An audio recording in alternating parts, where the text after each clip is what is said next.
एक कह रहा है क्लियर नहीं है। जी है यार राशिद, आवाज क्लियर है? आमना, अरीशा, अब्बास, आवाज क्लियर है मेरी?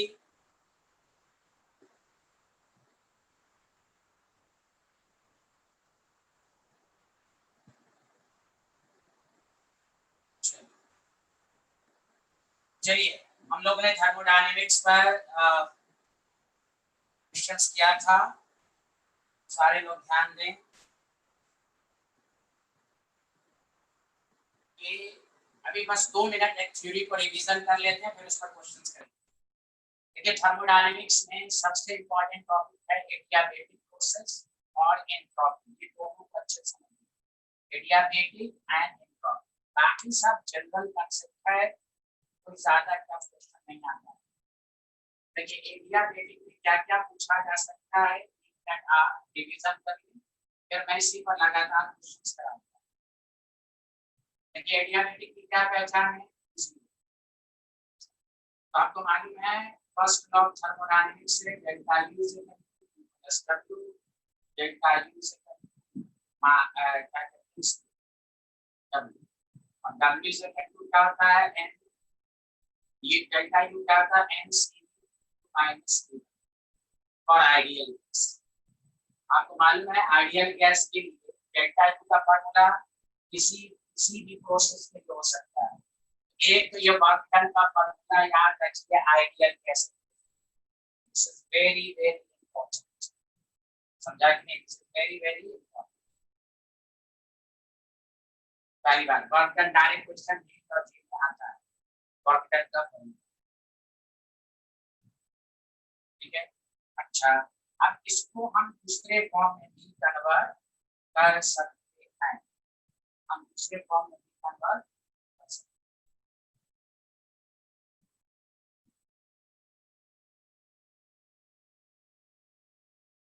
जैसे सीडी आप पढ़ चुके हैं, सीपी बाय सीडी से क्या होता है, गामा पॉइजन रेशियो, और आप ये भी जानते हैं CP is equal to CD plus R होता है, एकदम अच्छे से समझिए। दोनों तरफ अगर हम सीडी रखते हैं तो CD by CD plus R by CD, gamma is equal to 1 plus R by CD, R by CD. यहाँ से आप सीडी की वैल्यू निकालें, यहाँ से तो सीडी की वैल्यू आएगी gamma minus 1 R by CD, CD R by gamma. तो वर्क डन का एक और formula ideal gas N R gamma minus 1, direct formula भी आ चुका है, याद रखिए। जब मैं डायरेक्ट फार्मूला भी आया है क्या देखिए, मैं एक्सपेंशन में आप फार्मूला बताया, एक ये पहला वेरिएशन सबको समझ में आया। जब एडियाबेटिक प्रोसेस, जल्दी बोलिए सारे लोग, सबको समझ में आया कि नहीं आया?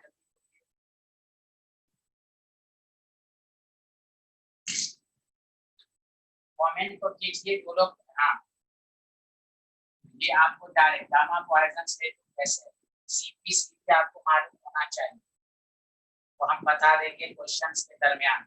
जब नीट कलर, चितन पूरी, सबको समझ में आ गया? जल्दी बोलिए, डायरेक्ट फॉर्मूला भी आता है। अलीशा, उमामा, दामन,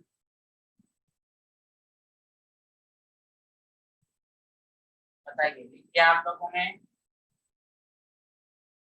बताइए बताइए क्या?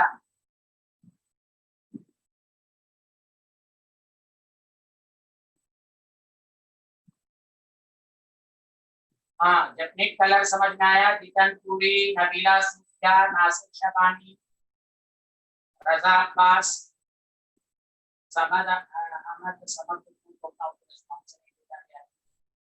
हाँ सॉरी फॉर दैट, समझ। चलिए यहाँ देखें, डब्ल्यू बिहारी वर्क डन है, माय गॉड, वर्क डन का उसको भूल तो रहा हूँ, वर्क डन का फॉर्मूला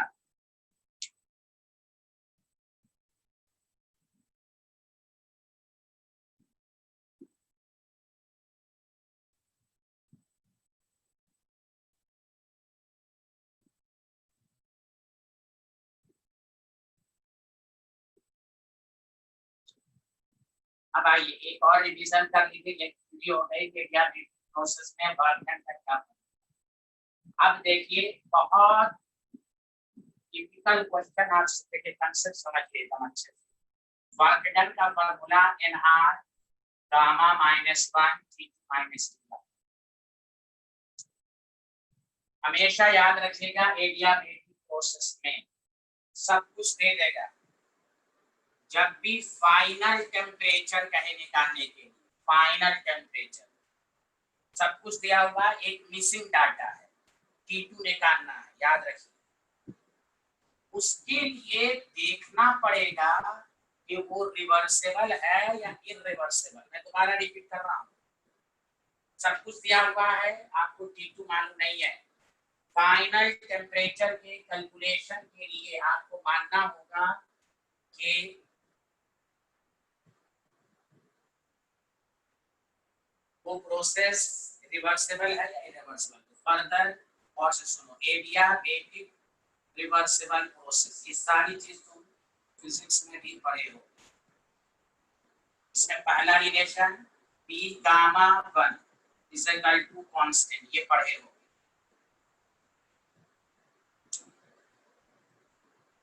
इसका फोन आ रहा भाई।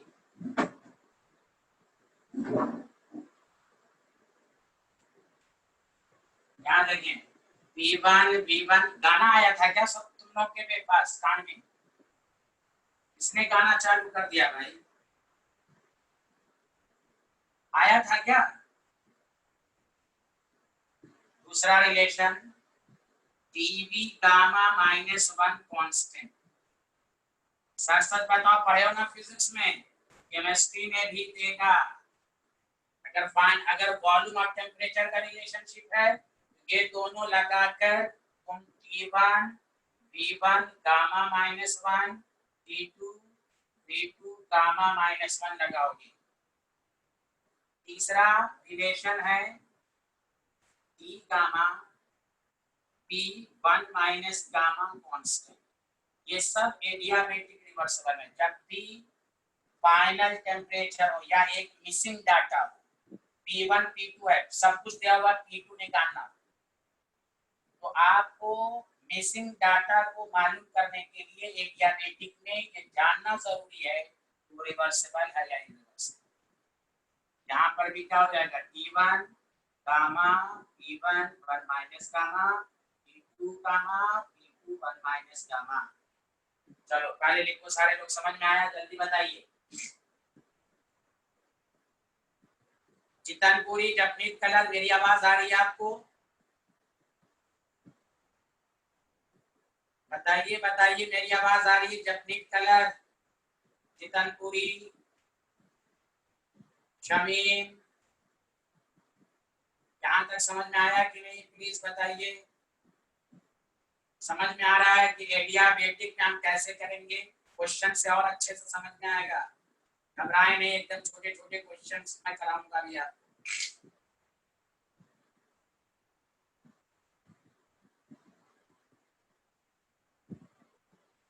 ये सब फॉर्मूला अगर इस्तेमाल होगा भी एडियाबेटिक रिवर्सिबल में, एडियाबेटिक रिवर्सिबल में ही होगा।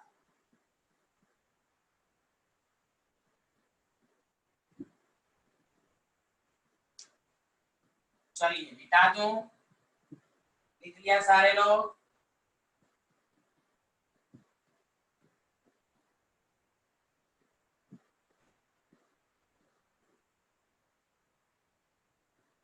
जब भी मिसिंग डाटा हो तो आप एडियाबेटिक में आप देखेंगे कि वो रिवर्सिबल है या इरिवर्सिबल। ये ट्रिक्स याद रखिए बस, इंशाल्लाह आपसे सारा क्वेश्चन होगा।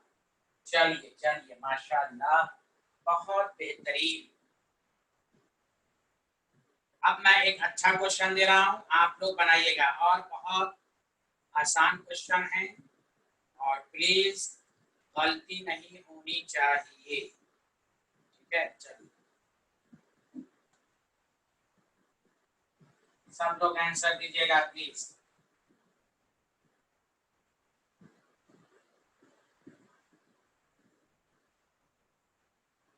उसके बाद हम एंट्रोपी और गिव्स फ्री एनर्जी, बस एडियाबेटिक का ये लास्ट क्वेश्चन है। तो लिखिए 1 mole of non linear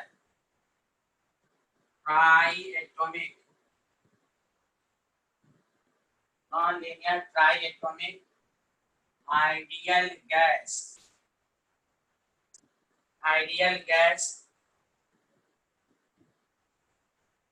expands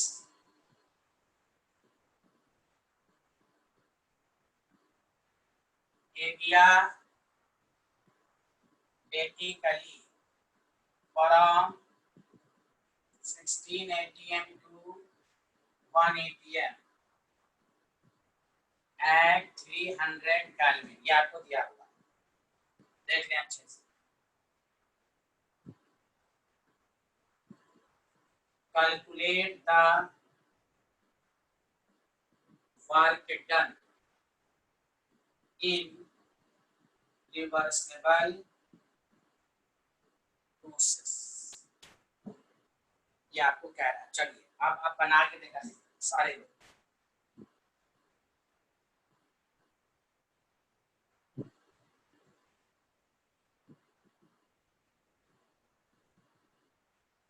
option -150R, -450R, सी है -550R, डी ऑप्शन है नन ऑफ दीज।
चलिए अब देखिए, इसमें हमें वर्क डन निकालना है। वर्क डन का formula NR gamma -1 T2 -C1। T2 नहीं दिया हुआ है, जब T2 नहीं दिया हुआ तो हम क्वेश्चन में देखेंगे कि रिवर्सिबल है या इरिवर्सिबल। क्वेश्चन खुद कह दिया रिवर्सिबल है, तो हम क्वेश्चन को करेंगे।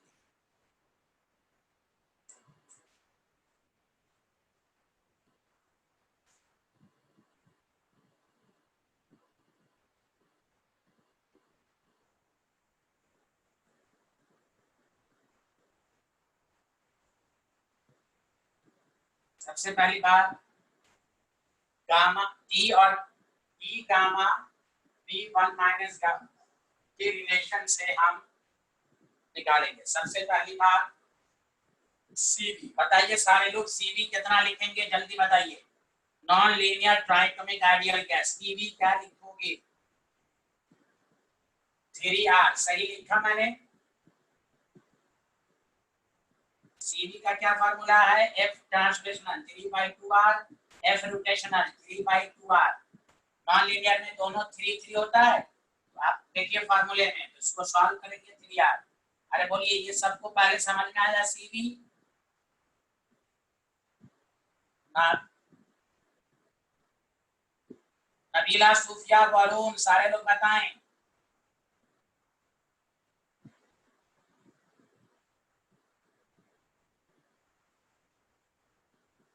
फार्मूला जो बताया है कि आपको ट्रांसलेशनल रोटेशनल ही कंसीडर करना है, और सीवी का फार्मूला है F translational by 2R plus F rotational by 2R।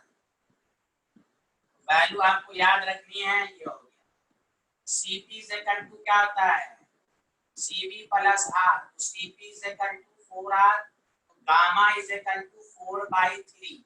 पहले तो ये मालूम होना चाहिए आप। अब आइए relation E1 gamma, E1 1 minus gamma, E2 gamma, E2 1 minus gamma. आप कुछ भी नहीं कीजिए, T1/T2 का रेशियो इज इक्वल टू क्या हो जाएगा? T2/P1 1 minus gamma.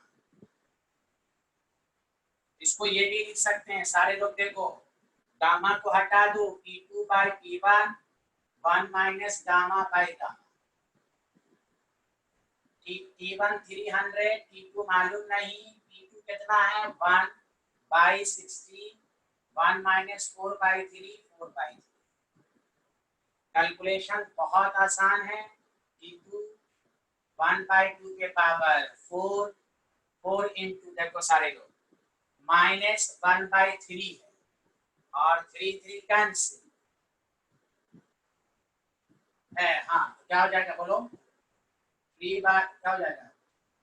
1/3 यानी माइनस 1/4, 4 कैंसिल, 300/T2 1/2 के पावर -1, ये 2 हो जाएगा, 2 150, तो T2 is equal to 150। Calculation हो गया। बोलिए बोलिए, सबको समझ में आया या नहीं आया? जल्दी बोलिए। यहाँ तक आया? T2 निकालने जपनी कलर, जिदनपुरी, नबीला, सूफिया, दमन, उमामा, अनीशा, अब्बास, रजा अब्बास, नबीला, सूफिया, जिदनपुरी क्यों नहीं कुछ बोल रही है? जिदनपुरी प्लीज बताइए, नहीं आ रहा वो भी बताइए, मैं समझा दूंगा। नबीला, सूफिया, शमीम, नासिर शबानी। अच्छा 3R कैसे आया बाबू? देखो सीवी का क्या फार्मूला है? F translational by 2R, F rotational by 2R। तो देखो नॉन वाइब्रेशनल, अरे वाइब्रेशनल नहीं लेते हैं, तुमको क्यों नहीं मालूम? फिजिक्स का पढ़े हो तुम, समझ।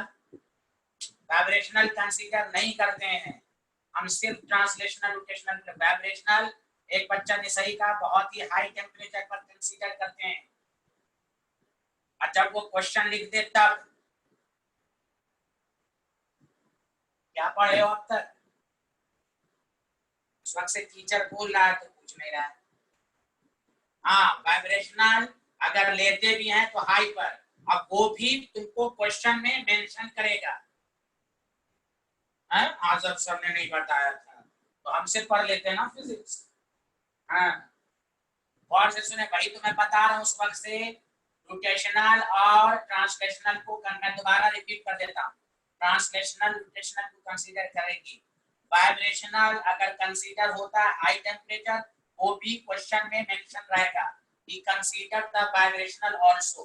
केमिस्ट्री में तो ऐसे हम दो ही को लेके चलते हैं, फिजिक्स में ये रहता है कि आप दो को लेंगे, वाइब्रेशनल लेना या नहीं लेना वो टेम्परेचर डिपेंडेंट होता है। Cp and Cv for ideal gas depends upon temperature। और ये जो हम लोग निकालते हैं Cp और Cv सिर्फ आइडियल का आप निकाल सकते हैं, रियल गैस का आप तो निकाल नहीं सकते, रियल गैस का अगर रहेगा तो क्वेश्चन में सीपीसीवी दिया रहेगा। ये जो हम लोग सीपीसीवी निकालते हैं तो सिर्फ आइडियल गैस का।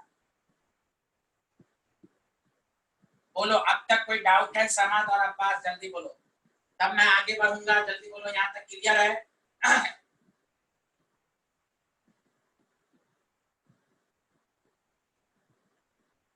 अब आइए, हाँ अब तुम, हाँ ये इसका डाउट। वरुण तुमको तो मैंने अभी सिखाया था, सीवी का क्या फार्मूला होता है? F translational by 2r, F rotational by 2r।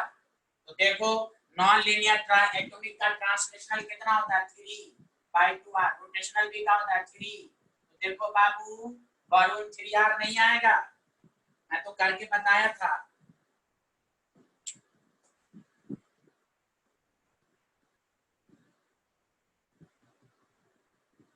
हाँ वही अब्बास, वही है वही है वही है। एक बात को क्यों रिपीट कर रहा बाबू?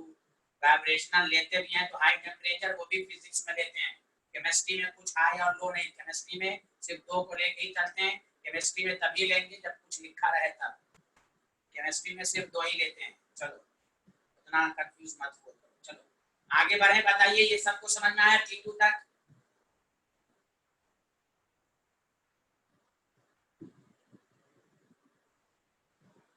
अब आओ वर्क डन का formula, N R gamma -1 T2 - T1। तो 1 है, आर मालूम नहीं, गामा कितना होगा? 4/3 - 1 T2 150 - 300। तो ये ऊपर जाकर माइनस, ऊपर जाके कितना हो जाएगा? 3r -150 कितना हो जाएगा? -450r। D option. नेगेटिव में क्यों आया? एक्सपेंशन में केमिस्ट्री में वर्क डन नेगेटिव में आता है, work done by the system. देखो नेगेटिव में आया। तो देखो आसान है, बस आपको जब मिसिंग डाटा रहे, T1 निकालना हो, कहीं पर T2 निकालना हो, कहीं पर P1 दिया हुआ P2 हो, तो उसके लिए तुम्हें देखना पड़ेगा एडियाबेटिक रिवर्सिबल है इरिवर्सिबल। बोलो बोलो, सबको समझ में आ गया?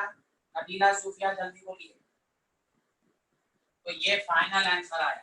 चलिए अब हम नेक्स्ट टॉपिक पर आते हैं।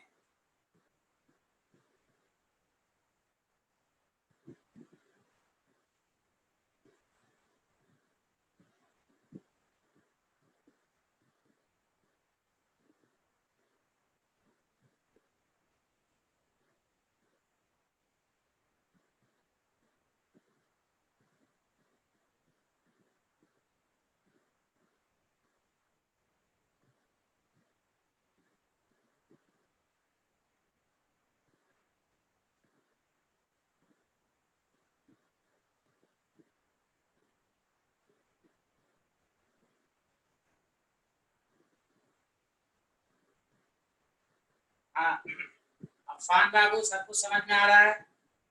गैलेक्सी 130, दमन, अरीशा, रजा अब्बास, शमीम, उमामा, एडियाबेटिक का कंसेप्ट सबको समझ में आया? एडियाबेटिक कुछ नहीं है, वेरिएशन याद रखो, जो मैंने ट्रिक्स बताया उसको याद रखो, डायरेक्ट फार्मूला सब याद रखो। और जब भी तुम्हें कोई मिसिंग डाटा हो तो देखो कि एडियाबेटिक रिवर्सिबल है या इरिवर्सिबल, और रिलेशनशिप याद रखो बस। चलो अब हम लोग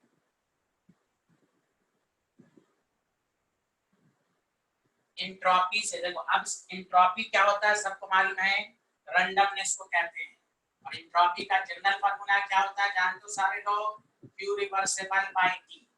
लेकिन इसमें बहुत सारे वेरिएशन है। एक तो एक इस पर डायरेक्ट फार्मूला देगा। पहली बात तो सुनो, ये जो फार्मूला होता है सिस्टम का, और डेल्टा इज सराउंडिंग जो होता है -Q system by T। Randomness और किसी भी सिस्टम में कितना रैंडमनेस है, तो पहले ओरिजिनल फार्मूला ये Q reversible by T, NCERT में भी है ये है। लेकिन लेकिन इसी को तुम सॉल्व करोगे तो बहुत सारे फार्मूला ड्राइव होंगे। क्योंकि तुम खुद सोचो, डेल्टा सिस्टम Q को हम प्लॉट से, मैं डायरेक्ट फार्मूला बाद में लिखाऊंगा, लेकिन प्लॉट का क्या फार्मूला होता है? Delta U is equal to plus W, Q is equal to delta U minus W। तो तुम dq बाई t को हम लिख सकते हैं ना du minus dw by t। अब देखो डेल्टा एस सिस्टम du को क्या लिख सकते हैं mcd dt, ये आइडियल गैस के लिए, माइनस आपको मालूम है w बाई इसको t लिख सकते हैं minus p external dv by t। उतना डेरिवेशन में नहीं जाना है, मतलब हमारे कहने का मतलब एनसीईआरटी में ये लिखा है, इस एनसीईआरटी में तो फर्स्ट लॉ भी तो दिया हुआ है, भले इसके बाद फार्मूला क्या होगा वो एनसीईआरटी में ना लिखा रहे, फिर भी आप इसके बेसिस पर अदर चीज देगा, वो हम बाद में बताएंगे। लेकिन हम पहले ये समझाना चाह रहे हैं कि जो बेसिक चीज है पहले उसको जानिए। What is the entropy, randomness को मेजर करेगा और कुछ क्वेश्चन पहले इसी पर होगा। जैसे फर्स्ट कर लीजिए डेल्टा एच वेपराइजेशन कैसे निकालिएगा, कुछ नहीं, क्यू रिवर्सिबल है, क्यू रिवर्सिबल का मतलब डेल्टा एच आपको मालूम है कांस्टेंट प्रेशर पर जो क्या कहते हैं उसको जो हीट एक्सचेंज होता है वो एंथैल्पी होता है। डेल्टा एच फ्यूजन कुछ नहीं है, पहले आसान चीज पर जाइए, जो एनसीईआरटी में डायरेक्ट चीज दिया हुआ उस पर मैं क्वेश्चन कराऊंगा, अच्छा क्वेश्चन इस पर क्या है, डेल्टा एच वेपराइजेशन क्यू की जगह एंथैल्पी, फ्यूजन क्यू की जगह एंथैल्पी। पहले बताइए यहाँ तक सब कुछ समझ में आया कि नहीं आया, जल्दी जल्दी बताइए, यहाँ तक सबको समझ में आया या नहीं आया, प्लीज बोलिए। ये तो आपने 11th में पढ़ा होगा, सारे लोगों ने 11th में पढ़ा होगा। अरे नबीला सूफिया आप बताइए, आप पढ़ा है कि नहीं, नबीला सूफिया, नबीला सूफिया,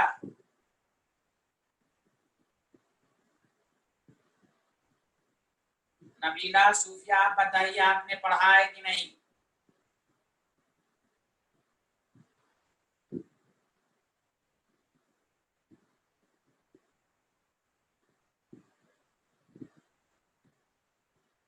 कुछ बोल ही नहीं रही हैं, अल्लाह मालूम इनका नेट खराब है कि क्या है, क्या करेंगे जिंदगी में, अल्लाह ही रहम करे।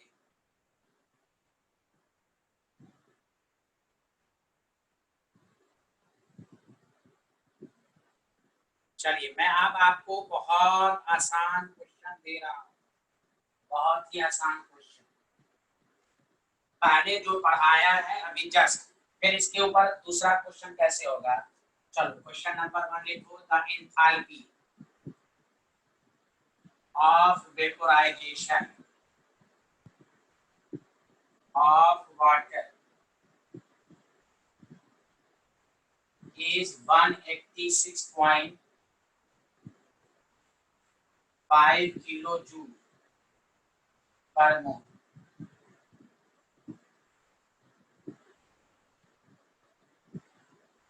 The entropy of vaporization,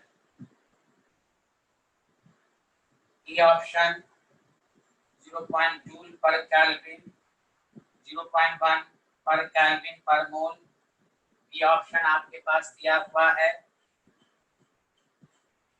1.0 joule पर केल्विन पर मोल, सी ऑप्शन दिया हुआ है 1.5 जूल पर केल्विन पर मोल, डी ऑप्शन दिया हुआ है 2 जूल पर केल्विन पर मोल। चलो बहुत आसान है, करके दिखाओ।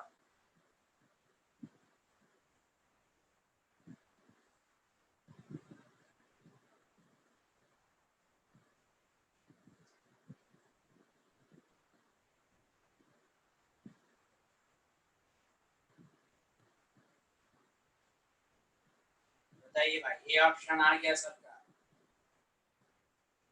कुछ स्टूडेंट का ये आ गया भाई, देखिए सारे लोग सही है, चलिए सारे लोग आंसर दीजिए प्लीज, सारे लोग आंसर।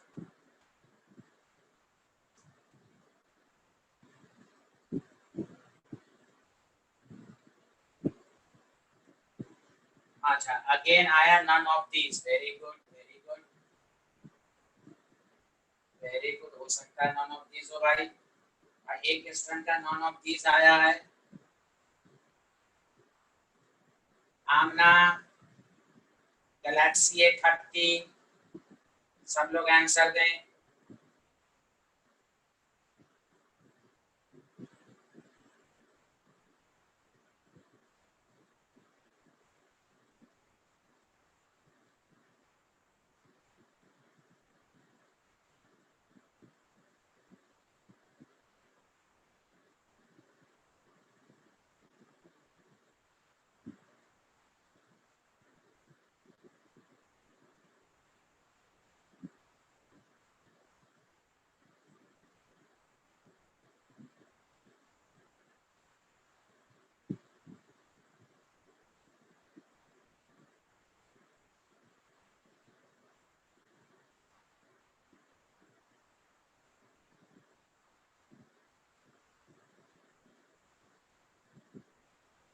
इसमें करेक्शन कर लीजिए, किलो जूल रहेगा तो नॉन ऑफ दीज आंसर आएगा। एक आंसर सही है, इसको जूल ही बना लीजिए। आप जूल बना लीजिए, जूल बना लीजिए इसको। किलो जूल होगा तो नॉन ऑफ दीज आंसर आएगा। हाँ सही है। तो चलिए सारे लोग देखिए, जिसको नहीं देखो ये सब आप delta H vaporization by T, delta H vaporization 186.5 by 373।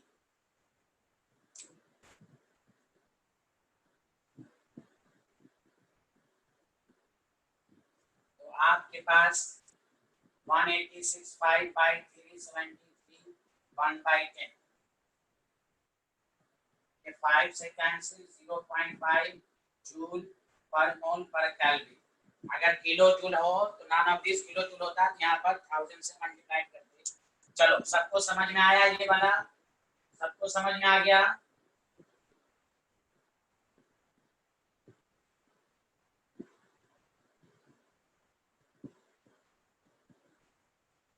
तो देखिए जिन्होंने ए आंसर दिया था वो देख लें अच्छे से। चलो मैं अब एक अच्छा क्वेश्चन दे रहा हूं और गलती मत करना। If 9 gram of water is vaporized at 100 degrees Celsius and 180 atm, the latent heat of vaporization is x joule per gram. The entropy of vaporization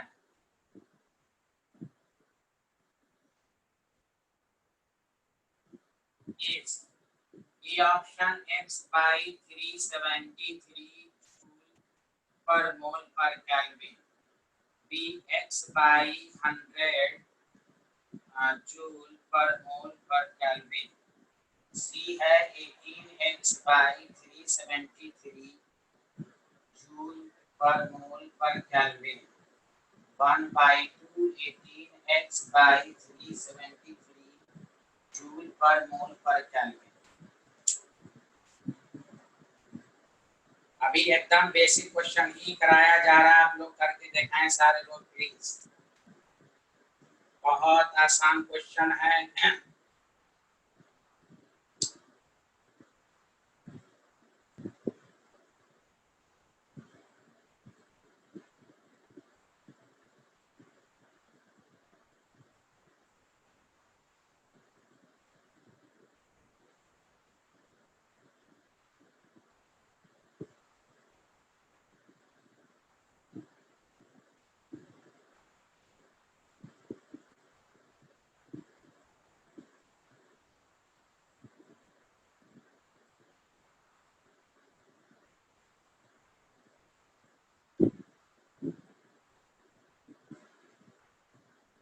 चलिए सारे लोग आंसर दीजिए, इसका बहुत आसान है।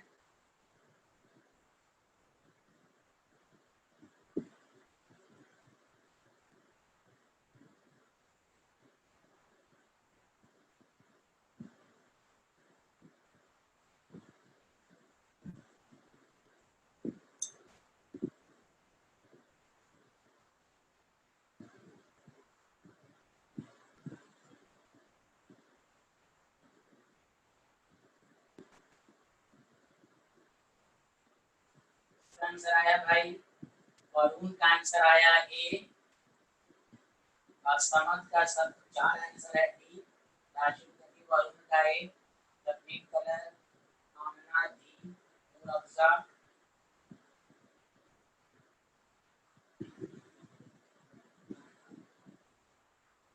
देखिए इसका पहला तो पहली बात वही मैंने क्या कहा, पहले एकदम आसान क्वेश्चन ही कराया गया है।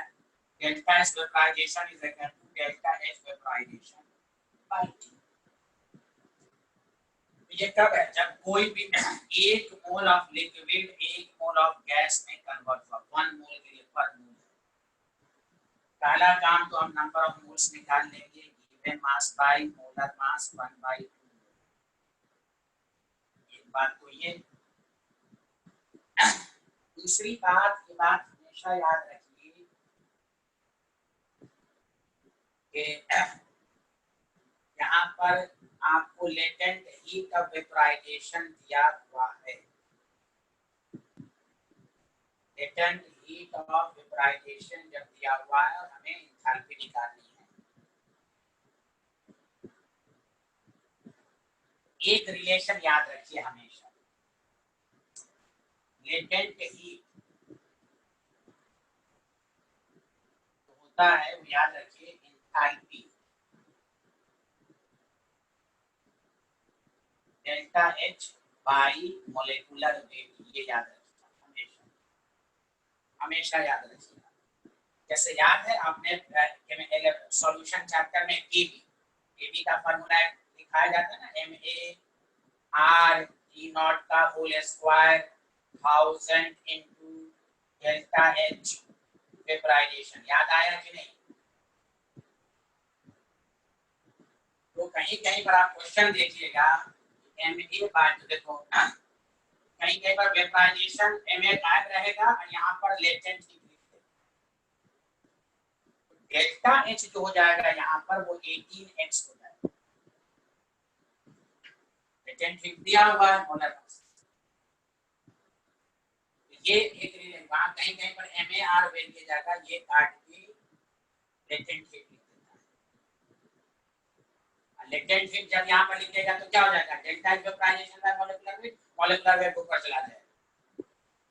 समझ बात आ रही? तो लेटेंट हीट और एंथैल्पी में ये रिलेशन याद रखिए, समझा? अब वही चीज आपको अप्रूव कर देनी है। Delta H vaporization half mole के लिए तो हाफ से multiply, delta H 18x by 373। बताइए, एक्सप्लेनेशन सबको समझ में आया? और केमिस्ट्री में लेटेंट हीट और एंथैल्पी में रिलेशन याद रखिए। लेटेंट हीट ग्राम में लिया जाता है, एंथैल्पी मोल के लिए वैलिड है। बताइए, सबको समझ में आया कि नहीं आया? जल्दी बोलिए, जल्दी बोलिए सारे लोग, सबको समझ में आया? D option is correct answer. ज्यादा दूर का आंसर आया है।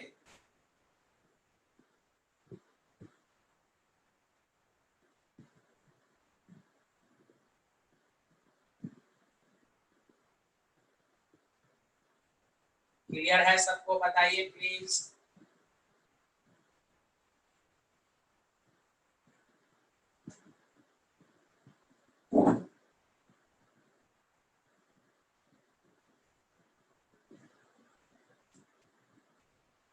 क्वेश्चन ये है कि H2 गैस है आपके पास, Cl2 गैस है आपके पास और 2HCl गैस है। The entropy change, जल्दी करें, the entropy change for H2 for H2 जो आपके पास दिया हुआ है 130.6, Cl2 गैस के लिए दिया हुआ है आपके पास 223 एंड HCl गैस के लिए दिया हुआ है 186.7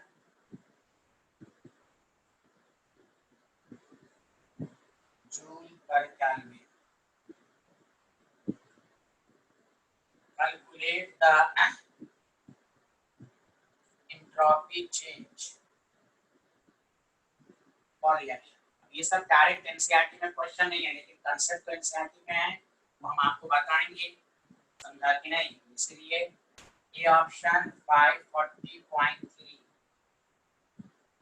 ये option 727.3, C option 166.9, D option 19.8।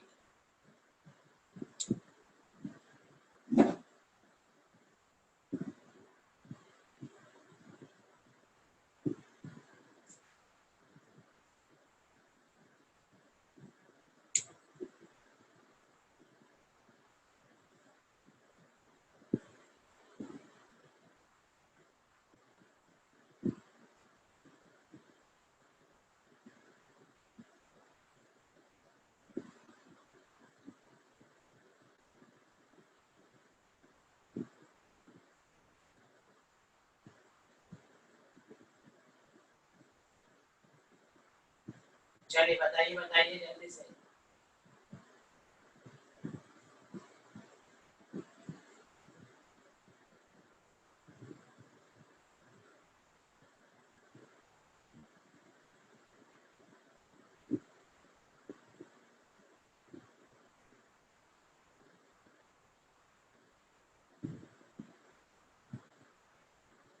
ये सब छोटे क्वेश्चन सब हैं अभी।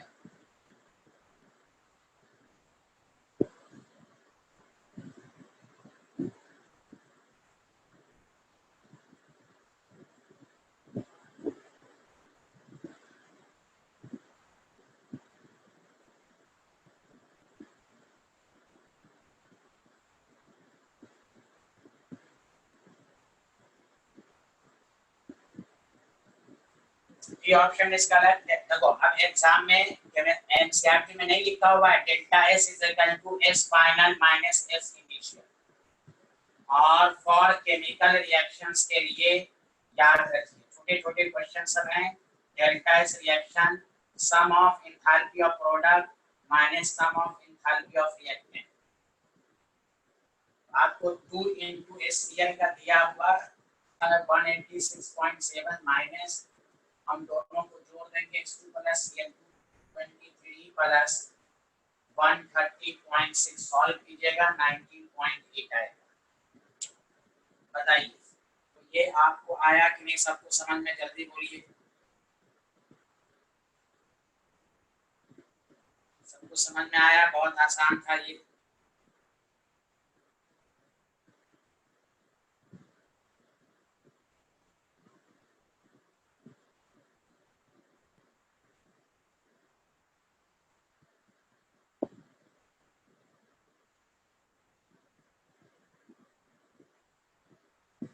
एक डायरेक्ट थ्योरेटिकल क्वेश्चन है। which of the following is zero for adiabatic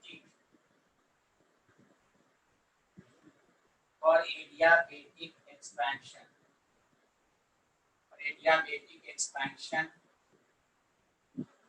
of gas? The option D, sorry, delta TB, delta SC, delta UT, none of these. Direct answer दें, ये बेसिक कंसेप्ट है। Which of the following is zero during the adiabatic expansion?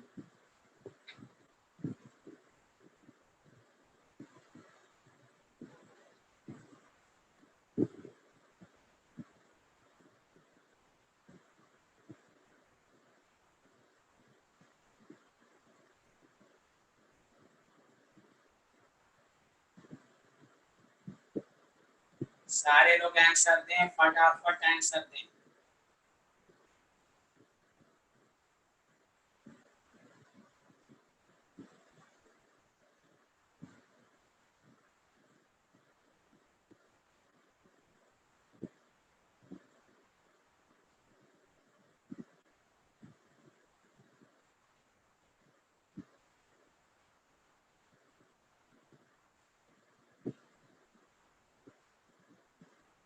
तो आपको मालूम है delta S is equal to क्या होता है, क्यू बाई टी। एडियाबेटिक में क्यू क्या होता है, जीरो। तो आप डायरेक्ट कहें डेल्टा एस क्या हो जाएगा, जीरो।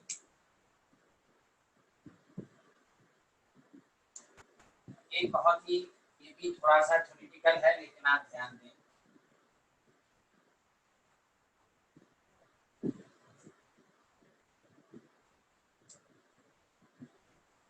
मान लीजिए H2O लिक्विड है, H2O गैस में कन्वर्ट हुआ at 373 Kelvin and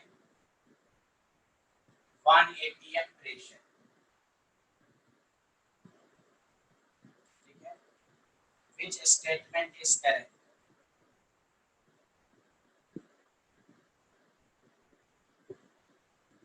The option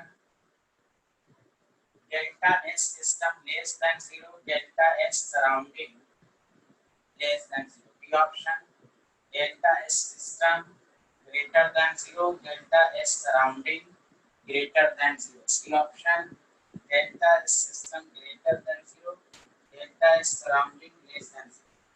option delta S system less than 0, delta S surrounding और ग्रेटर देन 0। या आप ऑप्शन बताएं which option is correct।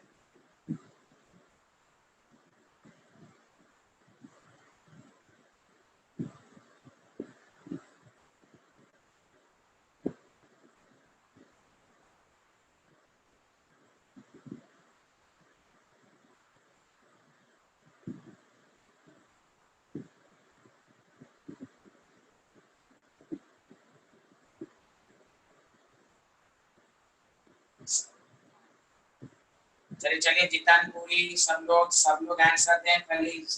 ये सब बेसिक क्वेश्चन सब हैं।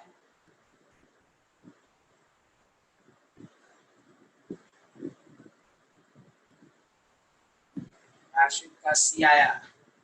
जपनीत कलर, जितनपुरी, नबीला, सूफिया, रजा अब्बास, ओनली रजा, शमीम, बतूल, सब लोग आंसर दीजिए प्लीज।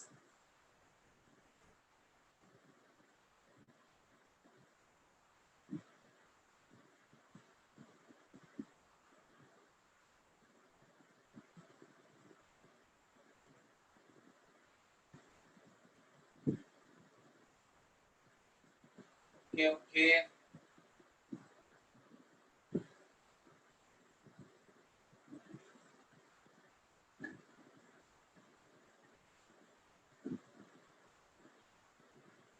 बहुत बेहतर बहुत बेहतर। एक स्टूडेंट का नाम एक स्टूडेंट कैंसर किया आया।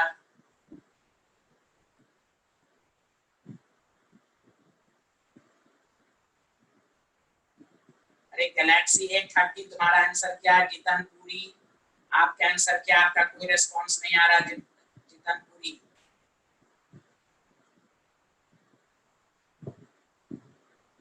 मामा, अरीशा, नासिर सबानी, शमीम,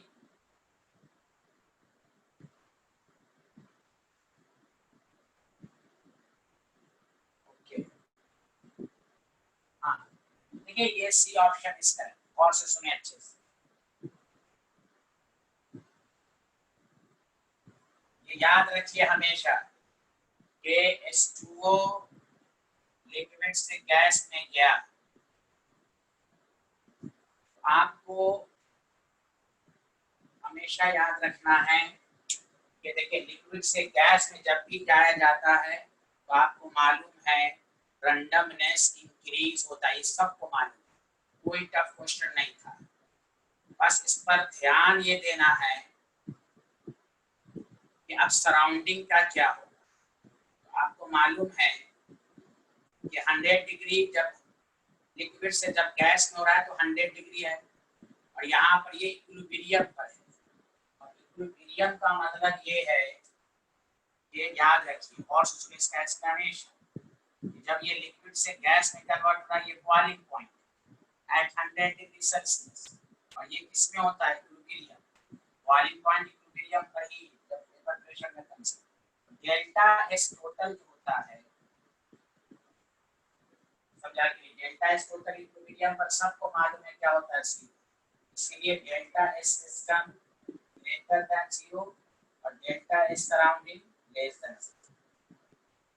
हाँ, जब इररिवर्सिबल होता है, इररिवर्सिबल, तो फॉर इररिवर्सिबल, यही तो सेकंड लॉ थर्मोडायनेमिक्स है। सेकंड लॉ थर्मोडायनेमिक्स क्या है? For irreversible delta S total greater than 0, randomness बढ़ती है। इसमें हो सकता है एक का नेगेटिव हो, दूसरे का टोटल मिलके पॉजिटिव आएगा। लेकिन यहाँ लिक्विड से गैस है, अगर आप यहाँ पर डेल्टा एस टोटल पूछ देता है तो फिर इसको यहाँ पर होता है इक्विलिब्रियम है, डेल्टा एस टोटल 0, इररिवर्सिबल में 0 नहीं। यही थर्मोडायनेमिक्स सेकंड लॉ आप पढ़ चुके हैं एनसीईआरटी लेवल में। तो for irreversible delta S total greater than 0, समझा। लेकिन यहाँ बॉइलिंग पॉइंट है, इक्विलिब्रियम है, तो यहाँ delta S total 0, delta S system greater than 0, surrounding less than 0। बताइए सबको एक्सप्लेनेशन समझ में आया या नहीं आया?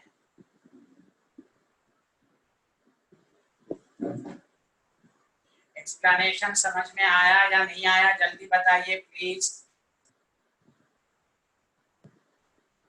अरीशा और मामा हमजा सबको समझ में आया कि नहीं आया?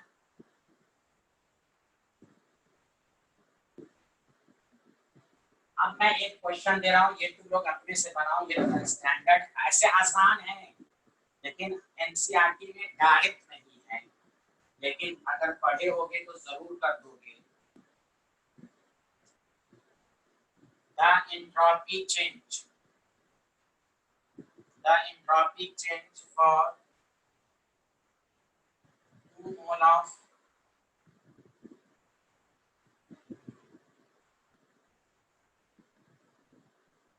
ideal gas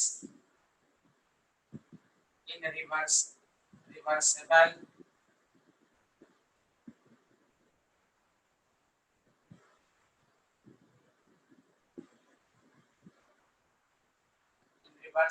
expansion from 10 liter to 100 liter at 27 degree Celsius. समझा? तो ये तुम बना के दिखाओ, बहुत आसान क्वेश्चन है, मैं ऑप्शन दूंगा पहले आप इसको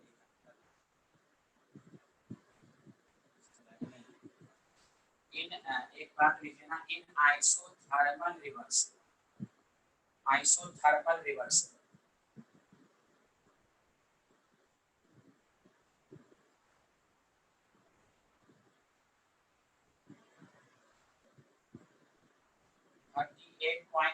joule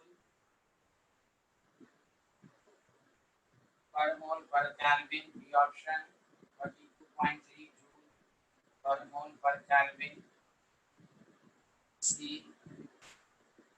25.8 joule per mole per Kelvin, 42.5 joule per mole per Kelvin।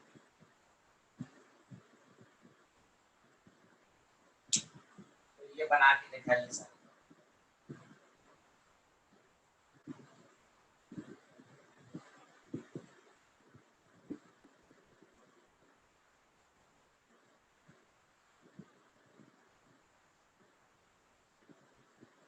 जितनपुरी, मेरी आवाज नहीं आ रही आपके पास? जितनपुरी, अब्बास, पास पे तो आ ही रही है। रज़ा अब्बास, मेरी आवाज आ रही है तुम्हारे पास? बताओ। सलील बतूल, आपका कोई रिस्पांस नहीं है आज। नासिर सबानी, नबीला सूफिया,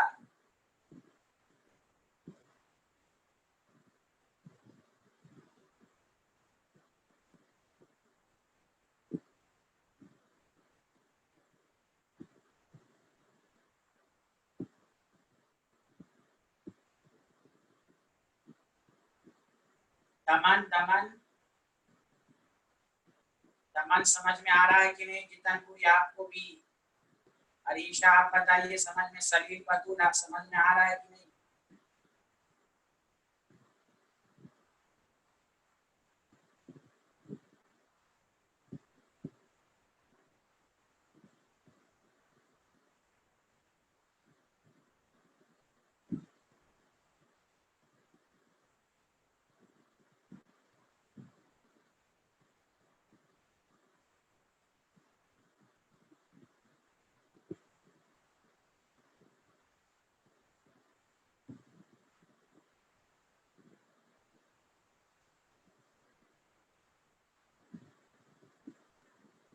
देखो एक बात याद रखो और से सुनो अच्छे से, जो मैं वही कहना चाह रहा था, सारे लोग सुनिए, कैसे सुनिए अच्छे से, बहुत आसान है, इससे सबका फॉर्मूला याद कर सकते हैं। डेल्टा एस सिस्टम का फॉर्मूला आपने पढ़ा, Q रिवर्सिबल बाई टी, ये आप एनसीईआरटी में पढ़ा, इस पर मैंने क्वेश्चंस भी कराया आपको, लेकिन इसको आप लिख सकते हैं ना du minus dw by T और ncv dt minus T external dv।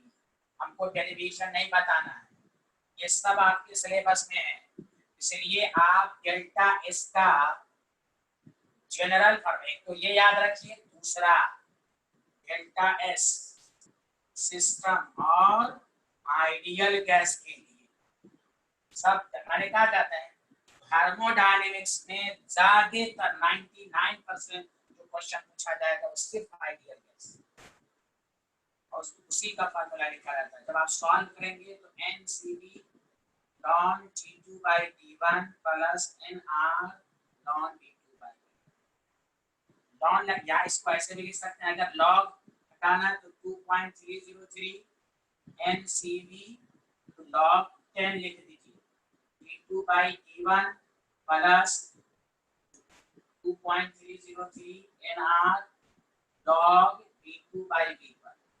ये जनरल फार्मूला याद कर लीजिए। आइसोथर्मल है तो बताइए ये वाला पार्ट 0 हो जाएगा, ये बचेगा। आइसोबारिक होगा तो कांस्टेंट प्रेशर, तो P2/P1 को यहां से आप 0 करके ये बचेगा। आइसोकोरिक में ये 0 हो जाएगा तो ये बचेगा। तो ये जनरल फार्मूला है, इसी को ब्रेक करके ये आता है। प्लीज ये जनरल फार्मूला, इसके अलावा भी याद रखिए, आप पेपर देखिए, नीट दोनों लेवल में आता है। तो बहुत सारी चीजें एनसीईआरटी में डायरेक्ट नहीं है, लेकिन इसी से फार्मूला ड्राइव करके आया है। ये सिर्फ आपको दे सकता है। मैंने कहा था थर्मोडायनेमिक स्टफ इसलिए लगता है कि हमें वेरिएशन याद ही नहीं रहता है, इसलिए, वरना कोई टफ नहीं है। फार्मूला बेस्ड क्वेश्चन है जो अभी दिया गया, फार्मूला बेस्ड। थ्योरी मजबूत करना है, फार्मूले सबको याद रखना है, एडियाबेटिक एंट्रोपी वगैरह को अच्छे से बताइए।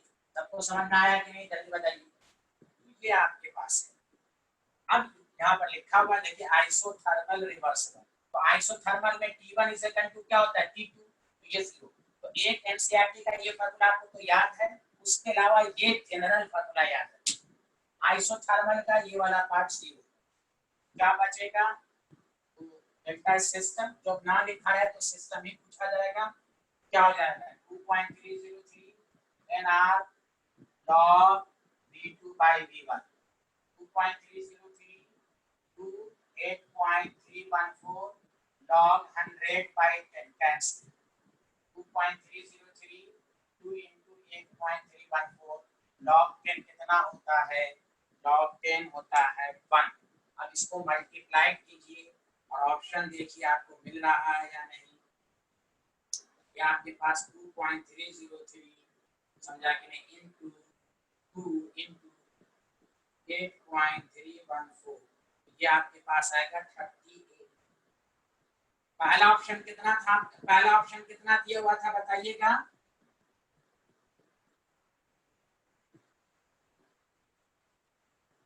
38। हाँ पहला ऑप्शन सही है, सही है। 38.2 है तो भाई 38.5 है।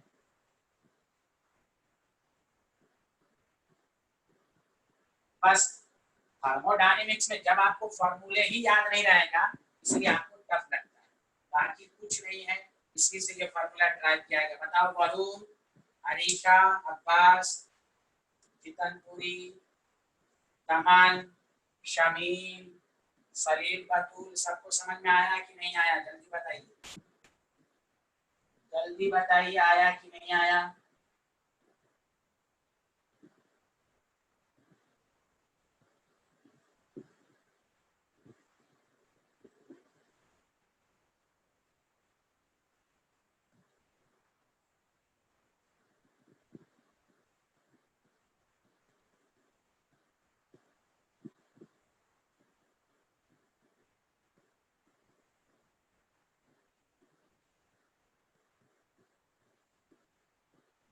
देखिए ये भी एकदम बेसिक क्वेश्चन है जो 11th में क्या होगा, और इस साल जी मेंस में एक शिफ्ट में आया था।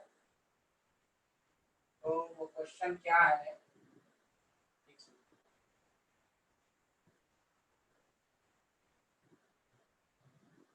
ए लिक्विड है और 2B गैस है, सारे लोग लिखिए।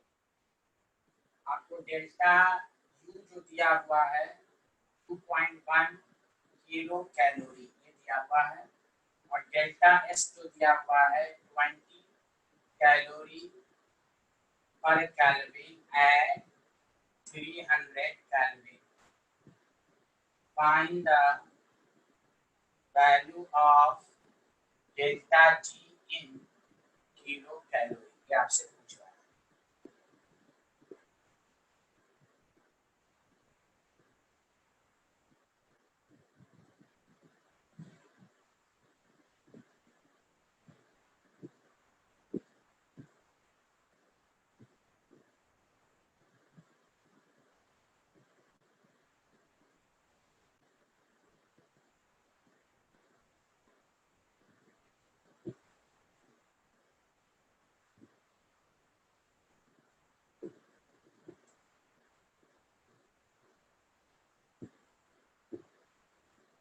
कैलकुलेशन आसान है, अगर आप लॉजिक के साथ कीजिएगा तो 2.7 किलो कैलोरी है आपके पास, बी ऑप्शन है 2.5 किलो कैलोरी, सी ऑप्शन है -2.7 किलो कैलोरी, डी ऑप्शन है -2.5 kilo calorie.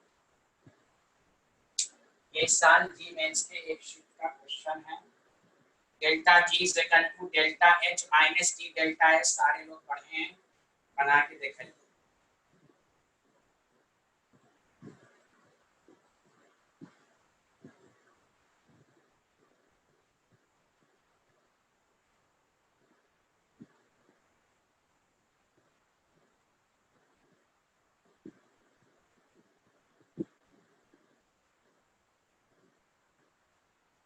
Delta G is equal to delta H minus D delta S.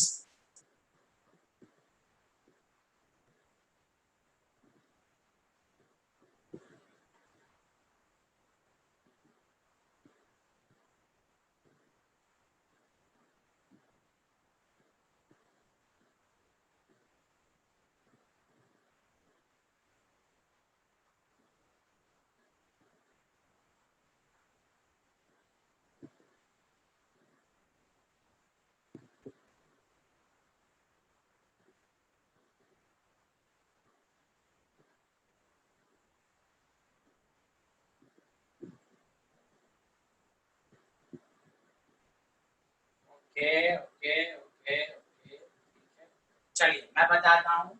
अब ये तो देखिए, अब ये इतना आसान क्वेश्चन है, जो 11 भी पढ़ेगा वो भी करेगा। और से सुने अच्छे से। पहली बात डेल्टा जी, अब इसमें थोड़ा सा आपको ये है, तो हमें डेल्टा एच दिया हुआ नहीं है, आपको डेल्टा एच से टू पढ़ा है delta N G R A T, सारे लोग ध्यान दें। डेल्टा यू आपको मालूम है तो 2.1 10 to the power delta N G, number of moles of gaseous product minus gaseous reactant 0, ये आपके पास 2 आया।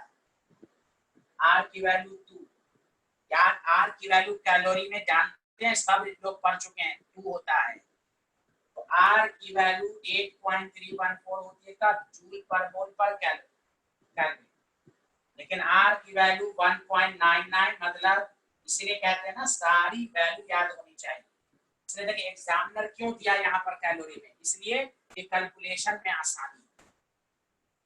कंपटीशन में इस तरह के क्वेश्चन आते ही हैं जो 60 सेकंड से ज्यादा ना लगे मैक्सिमम, तो इसलिए यहाँ पर कैलोरी का कंसेप्ट पूछा है। हाँ कहीं पर नहीं भी देता है तो कैलकुलेशन आसान बनाता है। तो अब यहाँ पर टेम्परेचर 300 है, ये हुआ 2100, ये कितना हुआ भाई 1200, दोनों ऐड हो के कितना हुआ 3300, ये आपके पास आ गया। अब आपके पास है डेल्टा जी, डेल्टा एस 3300 है, 3300 माइनस जी 300 है, इनटू ये आपके पास 20 है, 3300 माइनस 6000, तो आपके पास 0 से 0 0 से 0 27 5 हुआ ना, माइनस कैलोरी आया, किलो कैलोरी में चेंज कर देंगे, आपका आंसर आया। तो देखिए डाटा ऐसा देता ही है कि वो आपको आसानी से सॉल्व हो। ए कौन सा ऑप्शन सही होगा, सी ऑप्शन, कौन सा ऑप्शन था सी, किसी हाँ हाँ 1000 से डिवाइड करेंगे ये आएगा, इसीलिए वो जानबूझ के आर की वैल्यू कैलोरी में 2 होती है, आर की बहुत सारी वैल्यू होती है, उसमें से एक वैल्यू 2, इसलिए सारी वैल्यू इसलिए कहा जाता है याद रखने के लिए। बताइए आया समझ में कि नहीं आया, जिसका आंसर गलत आया उनको एहसास हो गया, बोलिए। कल आप लोग थर्मो ए वरुण आया समझ में, वरुण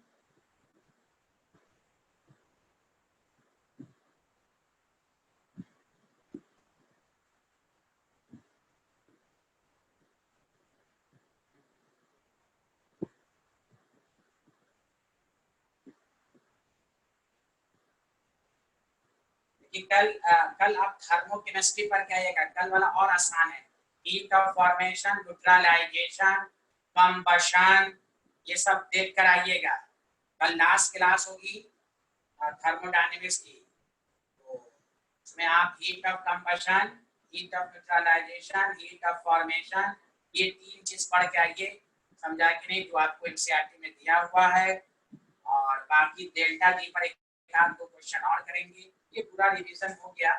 क्रैश कोर्स में तो लंबी चौड़ी बातें नहीं की जाती हैं, बस प्रैक्टिस हो, आपको पढ़ा हुआ हो, समझा कि नहीं कि किस तरह के क्वेश्चन सब आते हैं, कंसेप्ट हो। Okay, thank you, bye bye, टाटा, अल्लाह हाफिज।